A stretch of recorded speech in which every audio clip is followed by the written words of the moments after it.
everyone, Assalamu alaikum. So today we are going to be talking about period health.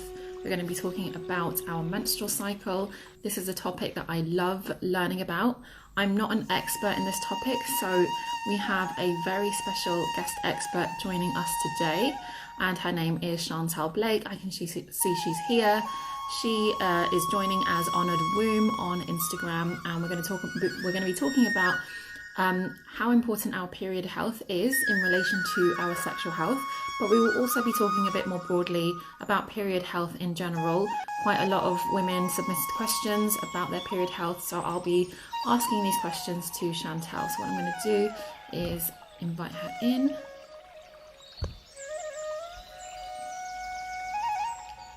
Inshallah.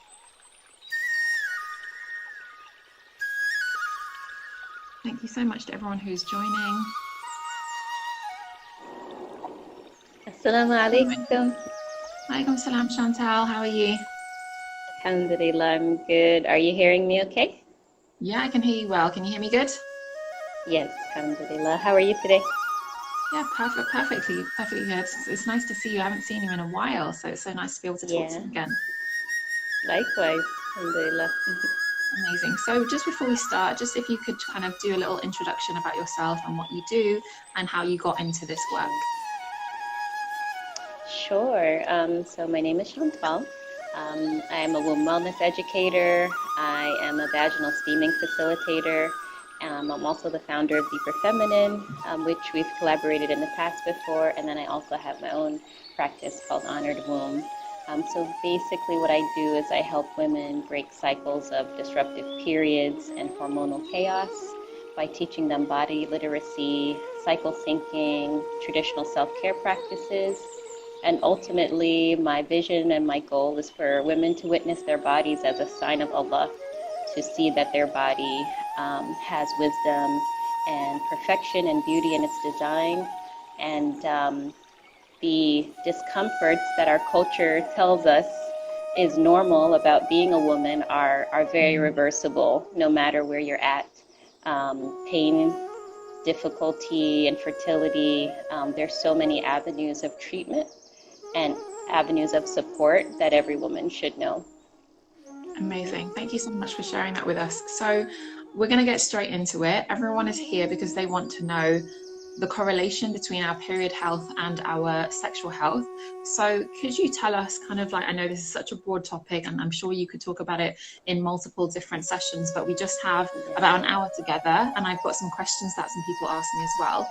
So if you could kind of talk about how our period health impacts our sexual health, because I think most people kind of separate them, and you're saying that they are very much connected, one impacts the other. So yeah, if you could just talk to us about that, that would be great, please. Definitely. So I think what's challenging as a culture is that we don't factor our period into our health at all, really. Many women who come to me, they say, I'm really healthy. I drink celery juice every day. I work out every day. I eat salads and smoothies, which is our definition or our concept of what it means to be healthy. But my periods are horrible. And it's like, well, if your period is not healthy, are you healthy? Has your definition of health included the female body and what the female body uniquely needs to be healthy? So in recent years, probably in the past decade or so, the American College of Obstetrics and Gynecology stated that your period is your fifth vital sign. That means it's a key wellness indicator, just as important as your blood pressure, your temperature, your heart rate, your respiratory rate. And so we have to realize that our period is an indicator of how healthy we are as individuals. Having a regular healthy period indicates that our endocrine system or our hormonal system is functioning well. And paired with that indicator that the endocrine system is functioning well are features like libido, are features like effortless fertility. They're connected. So a healthy period means that the body believes. I'm not sure if it's just from my side or from Chantal's side, but I can see that there's a bit of a disconnection. If you're still here, could you let me know in the chat? Oh, you're back now, Chantal. It kind of disconnected a little bit. Okay. So I'll just back up a little bit. So basically, we have a healthy regular period if we're ovulating regularly, and our body knows that we are safe and healthy enough to ovulate.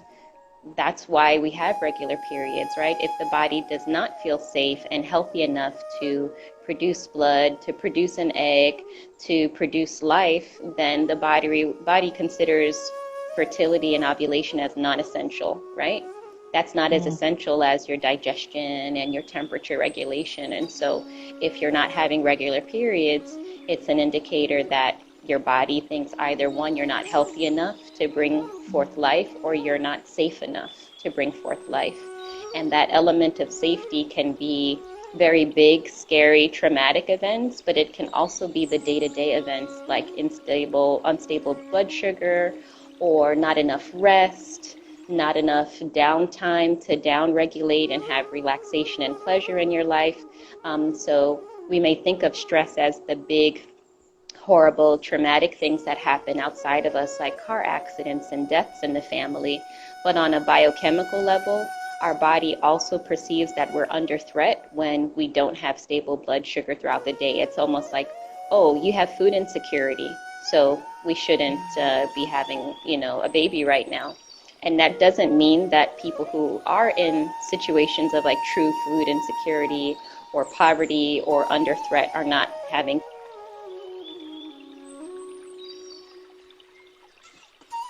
Just going to see if it's, I'm not sure if it's from my side or Chantal's side. Looks like mine. I think that's mine. It keeps on disconnecting. Okay, on my side, the Wi-Fi is showing up well, and I'm right next to my modem, so I'm at my Wi-Fi is full as well. Okay. That's interesting. Hopefully it's okay. You were saying, so it doesn't mean that if someone is living in those unsafe conditions, it doesn't mean that they can't get pregnant. It's just that there's less likelihood, right? There are very real challenges there, yes. Okay, that makes sense. Thank you so much for sharing that with us. And it's so interesting to see it that way, that a woman ovulating every month is a sign that she is in good health, and her having a regular period is a sign that she's in good health, and then therefore that impacts your sexual health in terms of being able to conceive and get pregnant. But I'm curious to know, how does it affect things like our libido, things like levels of sexual pleasure, that kind of thing, whether or not we experience something like painful sex? How does our period health impact that part of our sexual health? Not necessarily fertility. I think a lot of people do make that connection between their period health and fertility, but I don't think enough people are making the connection between period health and sexual enjoyment or libido, those kinds of things. So if you could talk to us a little bit about that, that would be great. Yeah, so again, because the period health indicates hormonal balance, and also just the fact of the menstrual cycle, right? Just the biology of our menstrual cycle is going to tell us that our sexual experience is going to change, right? When we're ovulating, there's going to be more effortless lubrication. There's going to be more effortless arousal. And that's a very different time of the month than a luteal phase, for example.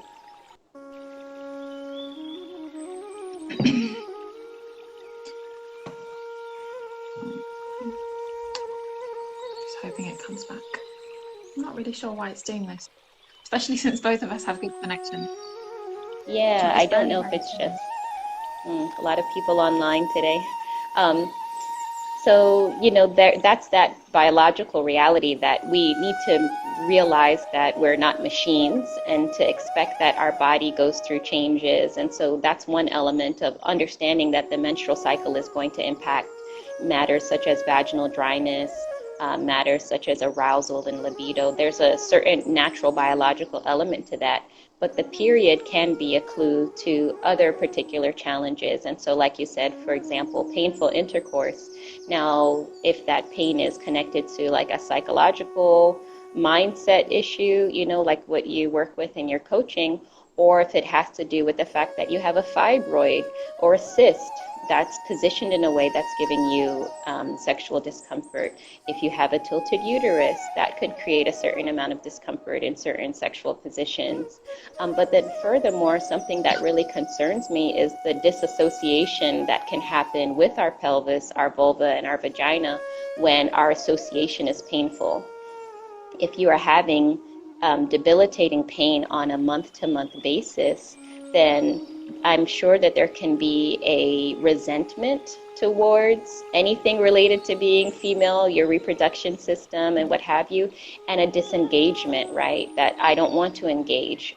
All of the sensations I know are connected to pain, and so it may be hard to be open to receiving pleasure as opposed to pain in the pelvis and in the vulva.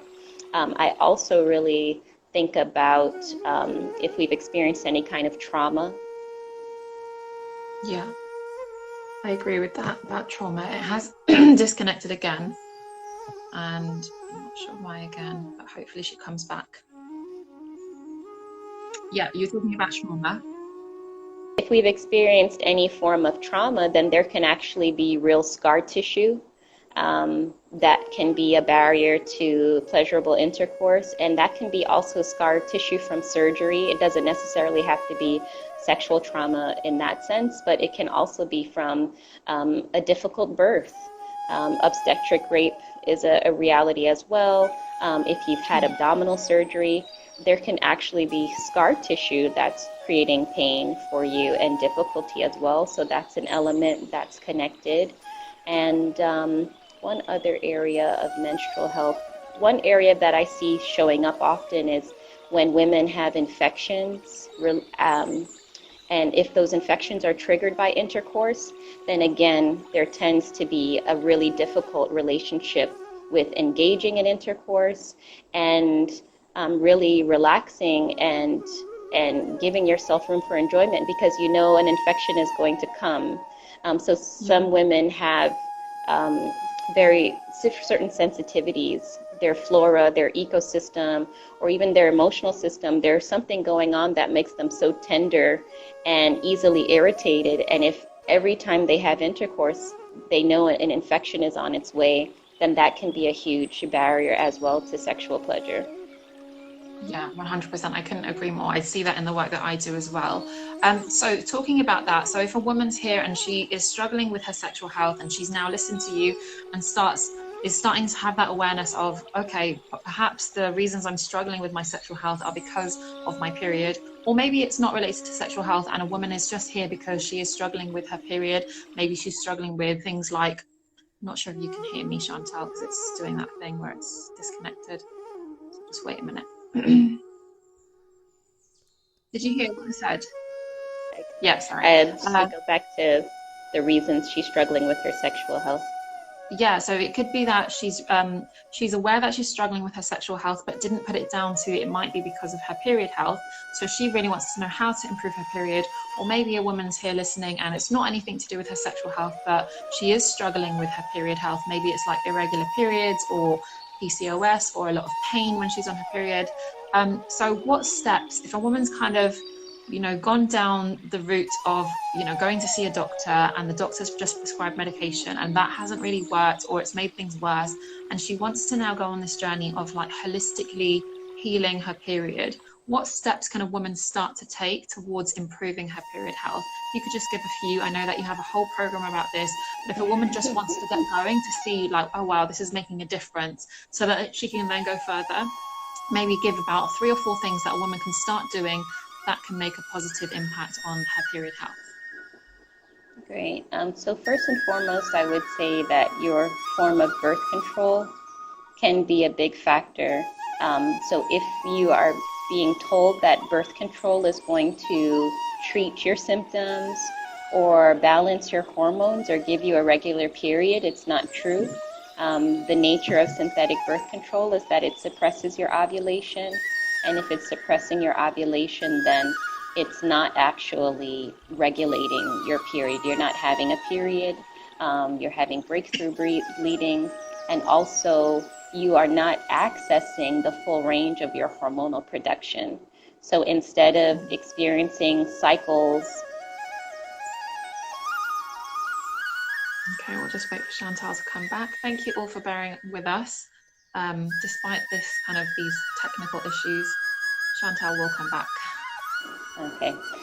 Instead of experiencing the ebbs and flows of your hormonal cycles, you're really just flatlining hormonally. And so that in itself, long-term birth control is also connected to shrinking your ovary size, lowering your libido and your sexual drive. So I would first challenge, if you really need to be on birth control, choosing hormonal birth control, which is going to be a barrier to your hormonal health and potentially your sexual health, is the first course of action. After that, I would definitely take a close look at how you're... So are you saying that a woman should try and choose non-hormonal birth control? Yes, if she needs to use... I think you said choose hormonal. I think that's what you said, and I just want to make sure that no. You mean choose non-hormonal. Choose non-hormonal. That if she's on hormonal birth control. Sorry, Chantal. Yeah, so if she's on hormonal birth control, switching to non-hormonal forms of birth control will inshallah make a positive impact. But what you said is really, really important, is that a lot of women think that when they are on the birth control pill that is hormonal, they think that when they are bleeding, that's a period, but you're saying it's not a period because the birth control pill suppresses ovulation, and if it suppresses ovulation, you can't actually have a period. So it's not period blood that's coming through. What blood is coming through? What kind of blood is it?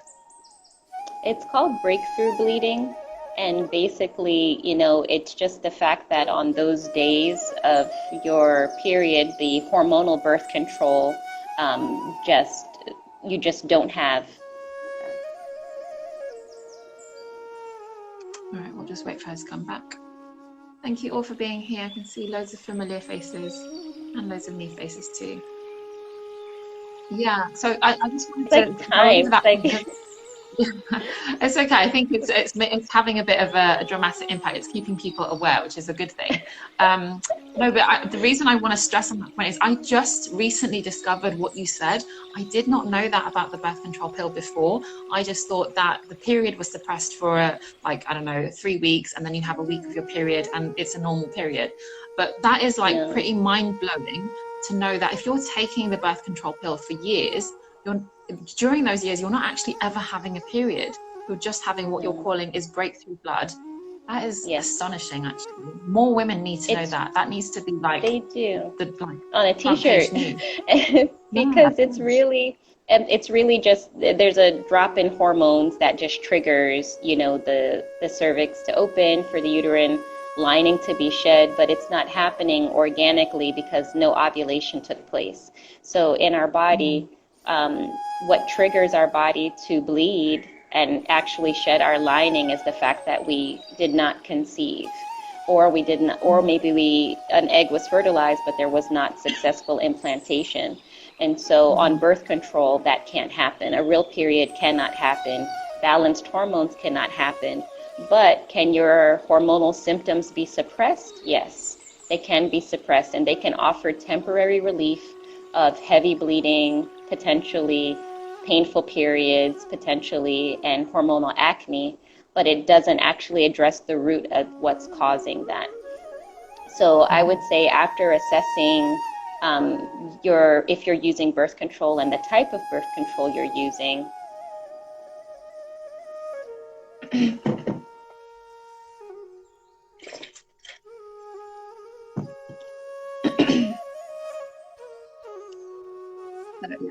the second step I would take a close look at is your relationship to your body and your period. What messages do you communicate, and what beliefs do you have about your body? Do you really feel like your body is only a source of, like your period is only a source of disruption in your life? Is it something that you resent and wish you did not have? Is it something that you just try to medicate and wish away? Or are you taking it as actual biofeedback that you need to listen to and reconcile with? If you had pain in any other part of your body, you would wonder, what's causing this pain in my knee or in my head or in my toe? And you would address it. So similarly, period pain is an invitation for you to start asking some questions as to why am I experiencing this pain, and what does my body need to remedy it? So first and foremost, I would start with period care, allowing yourself to stop the negative talk about your period and actually honor your period by resting, by staying warm, avoiding cold foods, help your blood circulation by warming your body and having warm teas, warm foods, stews, and soups. That alone can start to give relief from acute pain. Using a hot water pad, like a heating pad, things of this nature, and just allowing yourself to rest alone can decrease your bleeding. Some women say, oh, I bleed so heavily. What do I do? Are you doing cardio exercise and working out and running a marathon while you're bleeding? Well, again, that's going to increase your bleeding, right? The fact that you're doing these heart pumping intensive exercises is going to create more blood flow. So if you're... So hopefully you can still hear me while she comes back on. But what Chantal just said is, again, another game changer if you're a woman and you have a period, because what I think, the kind of concept of health is such that you are consistent and you do the same things every day. So you work out in a similar way every day and you eat similar things every day. But what you're saying right there is, okay, if a woman is on her period, she shouldn't be doing intensive exercises. She shouldn't be doing long distance running or cardio workouts. It should be more gentler, milder forms of exercise. Is that right? Yes, and so for the male body, the same kind of workout on a daily basis works very well because their hormonal cycle is 24 hours long. However, for the female hormonal cycle, we don't have the same access to energy throughout the month if we're cycling normally. But similarly, the results of fitness are going to be different depending on the time of month. And so working out very intensively in the week leading up to your period can actually turn on weight gain and turn off, muscle building. Whereas that same intense exercise after you menstruate, you can see really great results. You can see fat burning because the metabolism has shifted. You can see muscle mass building if you're into fitness. And so it's not only a good idea to adjust your fitness to where you're at in your cycle, it actually is imperative if you want to see actual fitness improvement and if you don't want to disrupt your hormones as a result of over-exercising and improperly exercising. Yeah, that's amazing. Thank you for that. And so I think it's really important, and I've started to get into this over the past few months. The more I educate myself about this and the more I listen to talks about it or read books about it, but I think it's so important for a woman to know the phase of her cycle that she's in. I'm hoping you can still hear me because it's doing that thing where it's disconnected for a moment. Did you hear what I was saying? No, repeat. That's all right. So I was saying that I've started doing this recently where I'm becoming more and more aware of what phase of my cycle that I'm in. I remember only doing that when I was trying to get pregnant, is trying to identify when I was ovulating. But I think it's for any woman, whether you're married or not, whether you're planning on having kids or not, it is so important to every single month be in tune of, okay, where am I at? What dates am I going to be in my menstrual phase, in my follicular, luteal and ovulatory phase, so that you can kind of plan around that. So how would you recommend it being easy for women to kind of track that if a woman's not sure how to start, or if a woman is having irregular periods or no periods at the moment? How can she identify which phase of her cycle she's in? Yeah, great idea. That's an important question. I would say first and foremost, if it's easier, you can break the cycle into 2 halves instead of 4 phases. And so in that case, I would just focus on what you're doing between bleeding leading up to ovulation, and then after you ovulate, what you do until you bleed again, right? Obviously, when you're bleeding, that's naturally your menstrual phase, but some people actually look at the phase in 2 halves instead, because the major shift is happening pre-ovulation and post-ovulation. If you're having a menstrual cycle, your key sign for ovulation is you're going to see a lot more clear, slippery, fertile cervical mucus. Some women see more discharge and they think something is wrong, but if it's about midway through your cycle, something is right. It's an indication that you are more fertile than another time of the month. You may also notice more energy.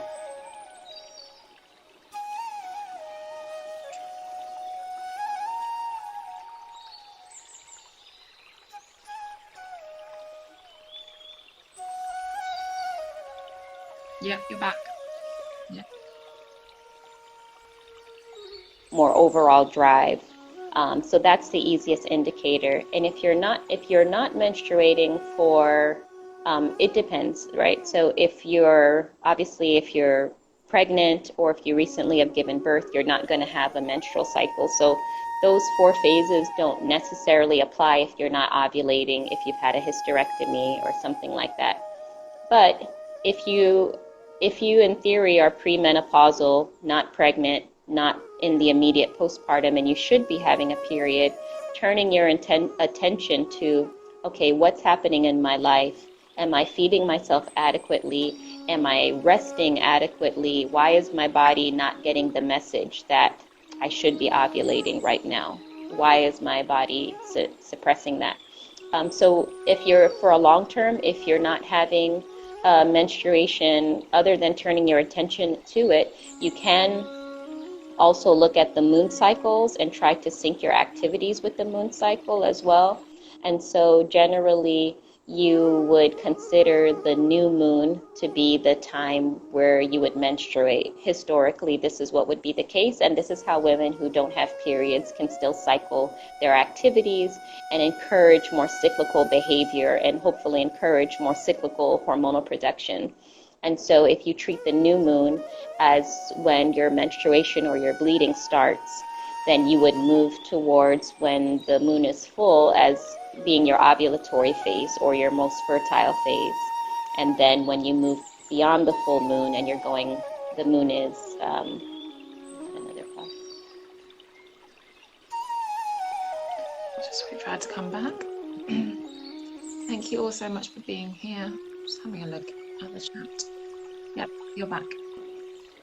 So once the moon begins to wane again towards the ending of the moon cycle, then you can treat that as your luteal phase. So that's what some women do to just add some cyclical living to their monthly pattern, even if they're not menstruating for whatever reason, and it can also help to encourage menstruation. A couple of other key factors if you're not having healthy periods is to stop skipping meals. The female body is designed to nourish life and create, and you have to have substance for that. You have to be eating enough calories, enough protein, enough fats, hormonal healthy fats to build hormones. The precursor for hormones are fats, and these are healthy fats. So these are going to be your omega-3 rich fats. I'll just kind of classify them as such. And so feeding yourself and not restricting yourself from food groups and calories is going to be a huge factor in helping period issues, whether they're missing or painful or challenging. And also really working on your sleep, the quality of your sleep, and having enough sleep. There is no more important self-care than feeding yourself properly and resting. Like that's just the basic, that's the simplest thing that you can give yourself. And if you can't give yourself that, then how are you gonna give yourself like any better treatment than your bare necessities, you know? Absolutely. So kind of related to that, because you were saying it's so important for women to nourish themselves, and especially like that hormones, the precursor of hormones are fats. And so I have a question here of someone who was asking about being an unhealthy weight in terms of being really being really underweight. I'm not sure if you can hear me, so I'll just wait for you to come back. Yeah, so someone is asking the question that they are very underweight. How much does that affect period health, and what are some of the ways that they can approach it and tackle it? So I'm sure it's kind of based on what you just said in terms of nourishing and especially consuming lots of healthy fats. But they've added an add-on to their question about, do you suggest any herbs or adaptogens? They've heard something about rejuvenating hormone balance, which I don't really know anything about. Ayurveda, they're just interested in that kind of thing. So this is a person who has an unhealthy weight and is very underweight, and it's affecting her period health. And if you could just talk about that. Yeah, before you can get into, I mean, obviously there are always supplements and herbs that are really helpful. There are certain herbs in particular that have always been allies to women and women's health, like red raspberry leaf. Anything that's going to build iron and blood supply is going to be an ally for you. So nettle, for example, or hibiscus. Even if you incorporate herbs like motherwort, can be also really supportive for the reproductive system. So there are certain herbs that are really supportive, but the fundamental building blocks have to be there. I would say first start out with making sure you're having a protein and fat-rich breakfast, eating within the first 90 minutes after waking, really planning out your meals appropriately, because that's the basic. You're not going to have the building blocks to make hormones or to build up enough blood volume to bleed if you're not feeding yourself well. So I would definitely start with those. You have to figure out how to look at your relationship with food, but then also your thyroid potentially. If you are eating well,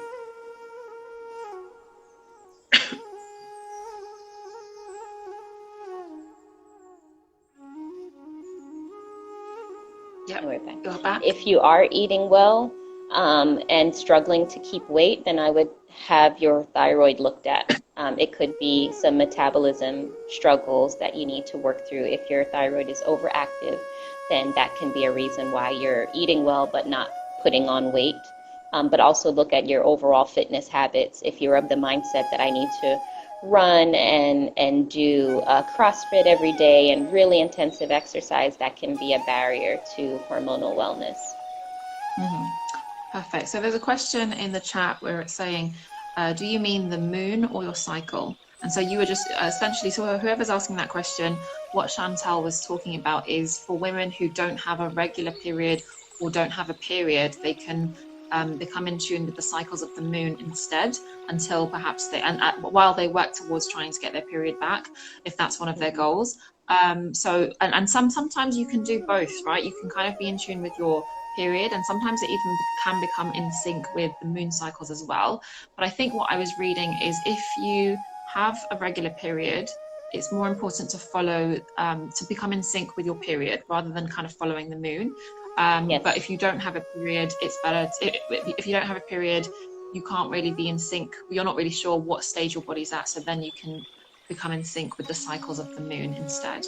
Yes. Mm-hmm. Yeah. Right. And there's a question in the question box. I think it's got two parts. I'm going to read it out. It says, if you suffer, I'll read it out and then I'll put it on the screen because it's got two parts. If you suffer from extremely painful periods and have been diagnosed with adenomyosis, is there anything to help with keeping pain at bay? I am fit and healthy. So I'll put it on the screen. And I'll just wait for Chantal to come back. Yep. Did you catch the question, or shall I read it again?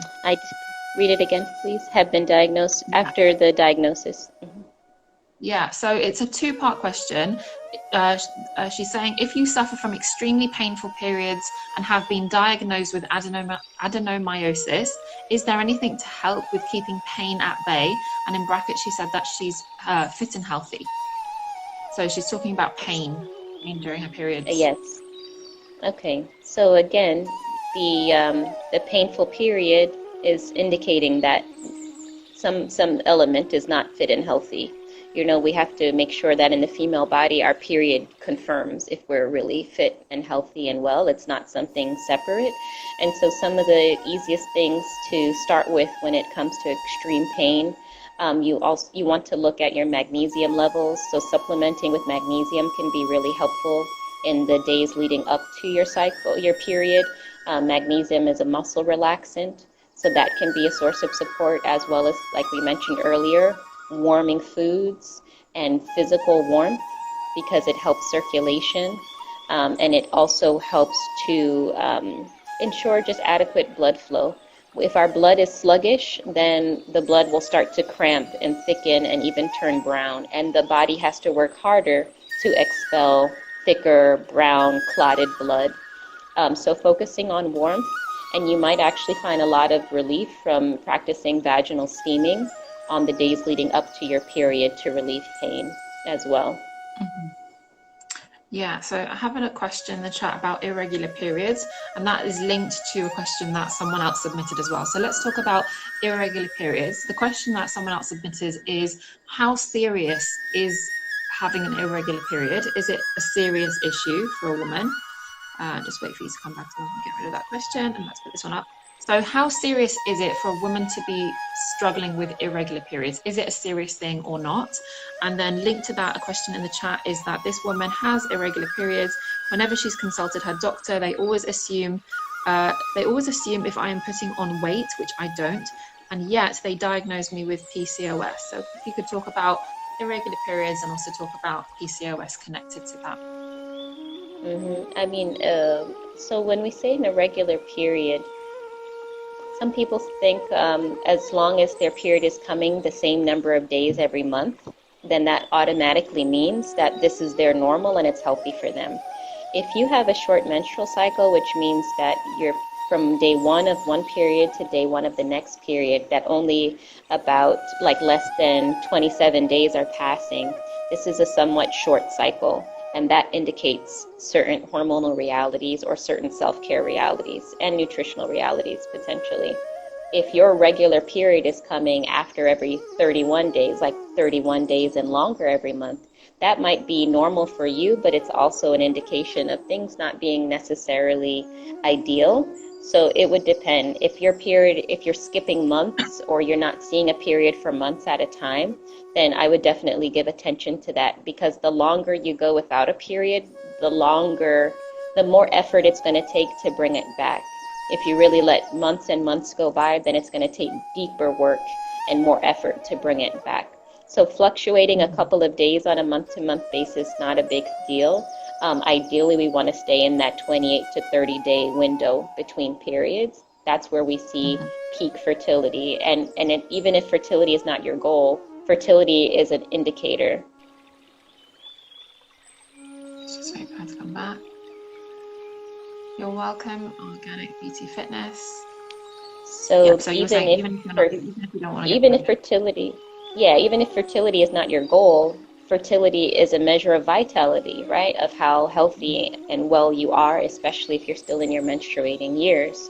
And so in that sense, 29-day cycles have the highest conception rate. They do indicate peak fertility generally. But yeah, like if you're skipping months at a time, definitely turn your attention to it. And as for PCOS, regardless of the condition you might be diagnosed with, the female body needs the same basic building blocks: stable blood sugar, healthy nourishment, adequate nourishment, managed stress levels, adequate rest, and healthy elimination. I'll say it very plain: if you're not moving your bowels every day, it's going to be really hard for your body to have balanced hormones. If you're skipping meals on a regular basis or relying on caffeine and sugar for energy throughout the day, it's going to be really hard to have hormonal balance. And that's the truth, whether you have a diagnosis, you think you have a diagnosis, or anything in between. The female body needs basics to be supported and basics to create hormones and create life potentially. Yeah, that's amazing. I don't know why, but this question just popped up into my mind, and now I have to ask it because it's not going to go away. So I started thinking about all this time, right? So many women are following the cycle that works well for men, and it didn't really help the woman, and sometimes can make things worse. But it made me think, what about if it was the reverse? If men started following the cycles that women should be following and becoming in tune, how do you think that would impact them? Do you think it would harm them, or do you think it could be beneficial? I'm not sure if, yeah, just wait for her to come back. Yeah, I hear you. If men followed our cycle, yeah, what would that mean? Not that they have a cycle, but if they started following, like if they live with a woman and the woman was in sync with her cycle and like cooking certain foods in different phases, working out in a certain way, and the man kind of replicating that and obviously eating those foods, resting when she rests, that kind of thing. I'm just curious to know, I feel like my intuition is telling me it wouldn't harm him. It could be actually beneficial. That's my intuition. I don't know. Yeah, I don't think, I think that I agree. I can't see the harm it would do, but I guess I could imagine that there could be some agitation during times of peak energy and trying to rest, but I think it depends. But yeah, that's an interesting question. Yeah, I don't know why it just popped into my head. There's another question here that I found interesting because I've not heard this before, where someone is saying that she has a really heavy flow for like 2 days, and then the period disappears for 2 days, and then it comes back for 2 or 3 days. But when it comes back, it's like a really, really light flow, and it kind of seems watery, a bit mucusy, but it's really light. Have you heard of that before? And if so, what does that mean? Generally, when we see the menses becoming clear, like if the menstrual flow gets pink or clear, sometimes it's an indicator of not enough blood volume or enough iron to produce enough blood. It could also be an indicator that the uterine lining didn't thicken very much. So how many days you bleed can be an indicator of how much estrogen you're producing. And we paused? Okay.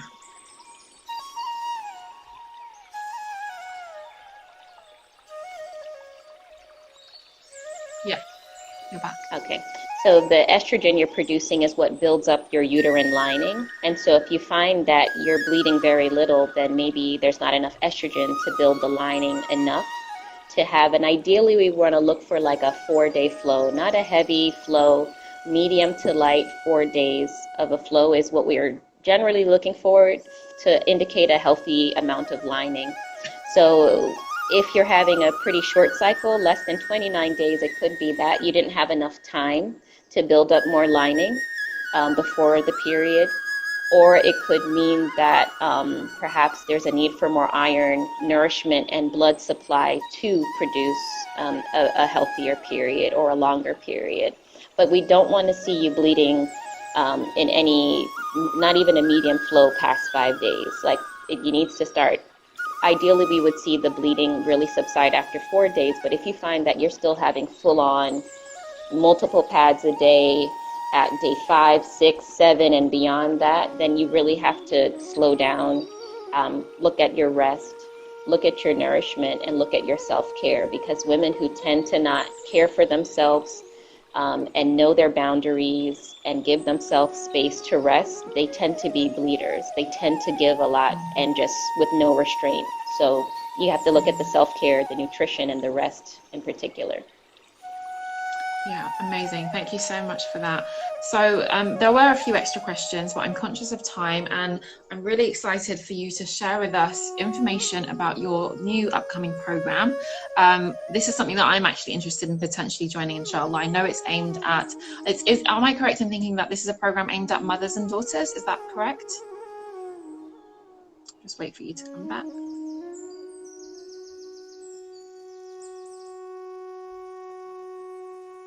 Yep, you're back. Okay. What's your question? Is it aimed at mothers?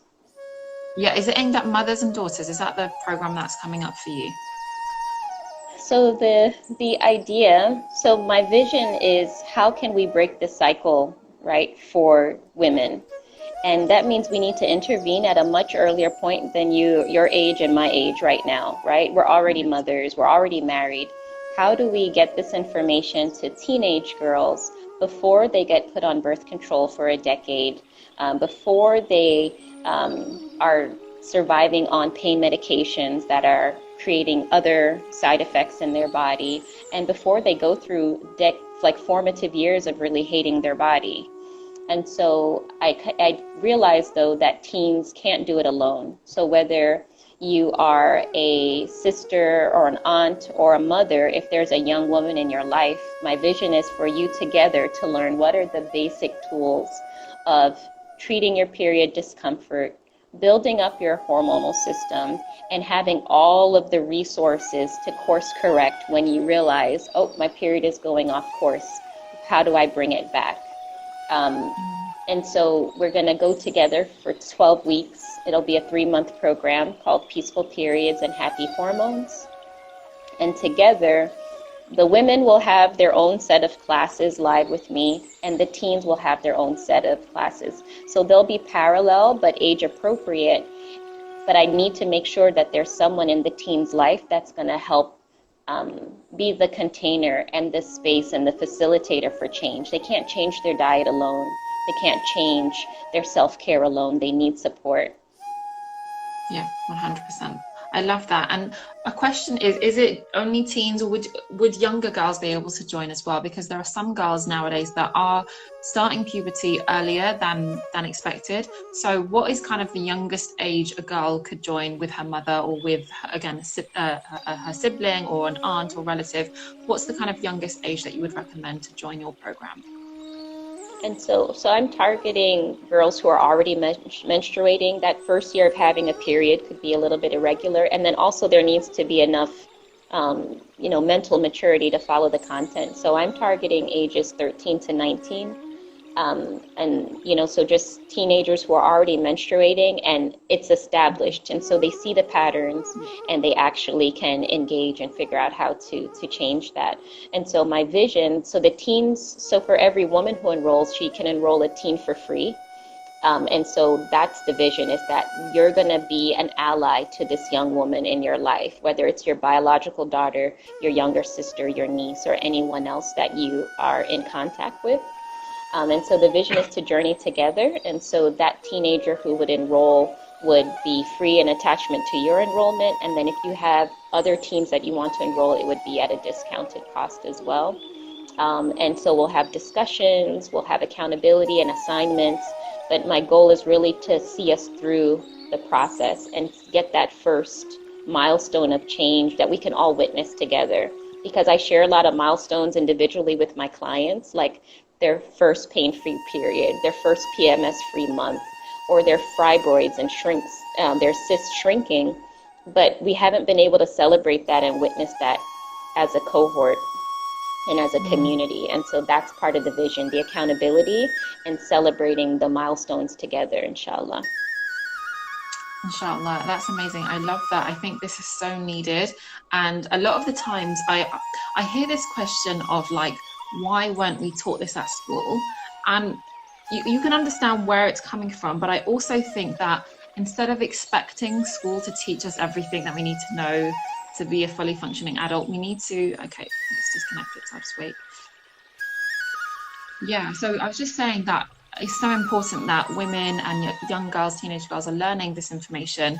But so many times I hear the question, in the work that I do when I'm teaching about sex, but also more broadly with this topic as well, a lot of women are saying, why didn't we learn this at school? And while I do think there needs to, the curriculum in schools around the world regarding this topic does need to change and does need to include all these new developments that we're learning about with regards to our menstrual cycle. And it's new developments, but it's not really. It's from our tradition, from ancient traditional healing methods. So it isn't necessarily new, but it's just not what we're taught at school.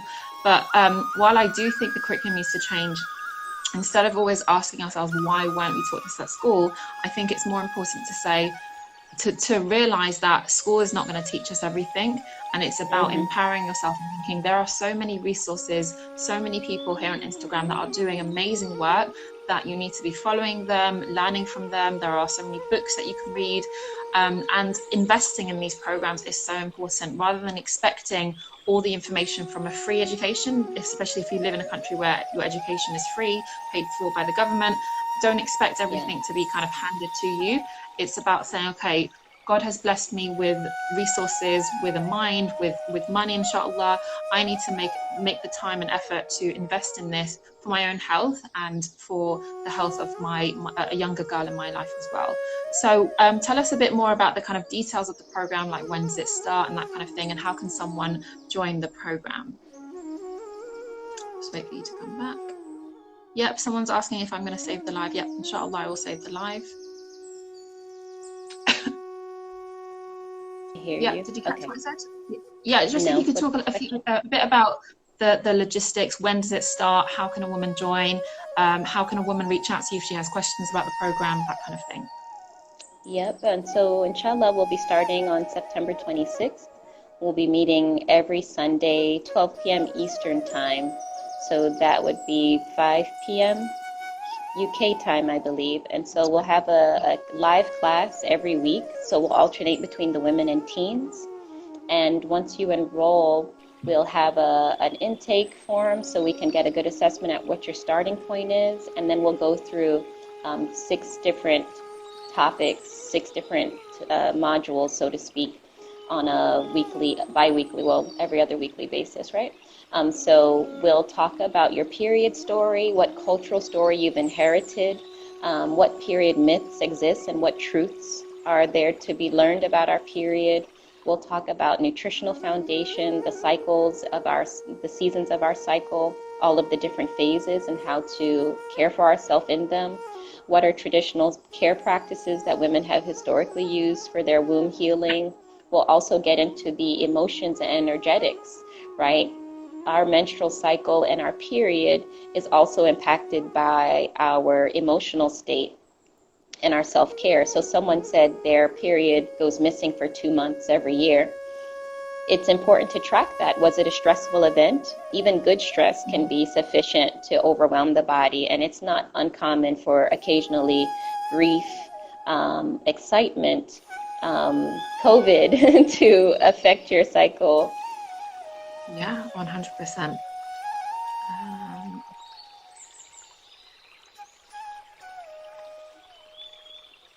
A lot of people saying thank you. You're welcome, everyone. Thank you for being here. Yep, go back.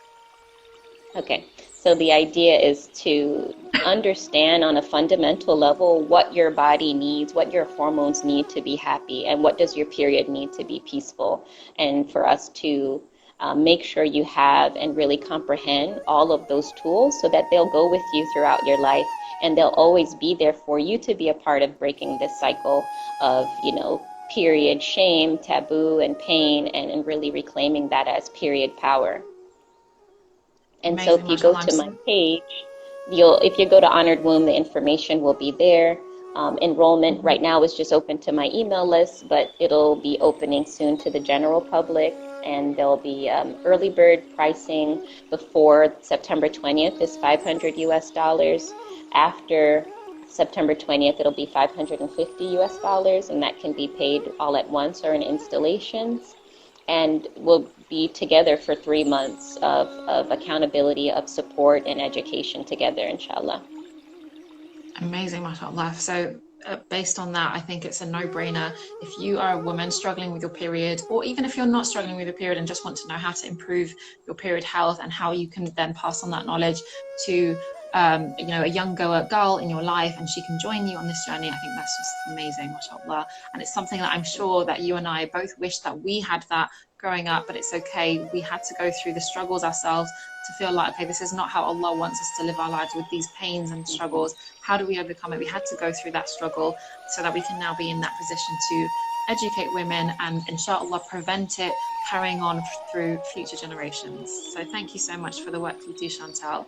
It's amazing. And thank you so much for sharing all of your gems during this live. I learned so much, and I'm hoping everyone here learned a lot too. Just waiting for Chantal to come back so we can wrap up, inshallah. Yep, you're back. Yeah, and anything else you wanted to say before we go, inshallah? One other element that I think is really important to note is that our hormonal imbalance, it's not just our pain, right? The people who love us see us suffering, right? The people who love us see us bleeding for half the month or what have you. And it's a difficult thing to witness. And also, if you're a person who really struggles with mood swings, PMS, or even worse, PMDD, premenstrual dysphoric disorder, that's definitely going to impact your relationship with yourself and your own body, as well as with your children, your partner, your family, your relatives. And so, again, addressing your hormonal health is part of addressing your health as a woman and as an individual. And when you address that, it positively impacts the relationships that you're in. So it is really an investment in your family and in your legacy, your lineage as well. Yeah, 100%. Amazing, mashallah. Thank you so much, Chantal, for your time. I really do hope that lots of women do reach out to you and start joining your program, so that we can start to break that kind of generational trauma that's happened from the lack of information about this. And I really do think that this is so empowering for women to know this knowledge, for women to know that they are special, that they have the gift of their menstrual cycles, and just becoming in sync with it can really, inshallah, change their lives truly. And that's the aim. I know that's the work you want to do. You want to make impact in women's lives, and you're doing that, alhamdulillah. So I really do hope lots of women join the program. I was going to join, but my daughter is 8, so I might wait till you enroll it, inshallah, in a few years down the line. But I'm doing the work myself. I am educating myself at the moment. I know that you're in Ifet Rafiq's, I don't know if you can hear me right now. I was just saying that you and I are in Ifet Rafiq's The Seasons Within program, and I'm again learning so much from her. Well, jazakumullah khair for all of you who are so patient with the pausing and what have you. Inshallah, you still found benefit, and you know where to find me. And thank you also to you, Amira, for the work that you're doing. And a couple of your clients have said, okay, you know, I learned about you from Amira, and I'm like, okay, well, and then I'm sending people your way too. It's just, we have so much to do to make the world a better place for girls and women, and so it's always an honor to be in collaboration and in allyship with one another. So barakallahu feek for your work as well. Thank you so much, Chantal. Have a good rest of your day, inshallah, and I'll try and make sure that I save this.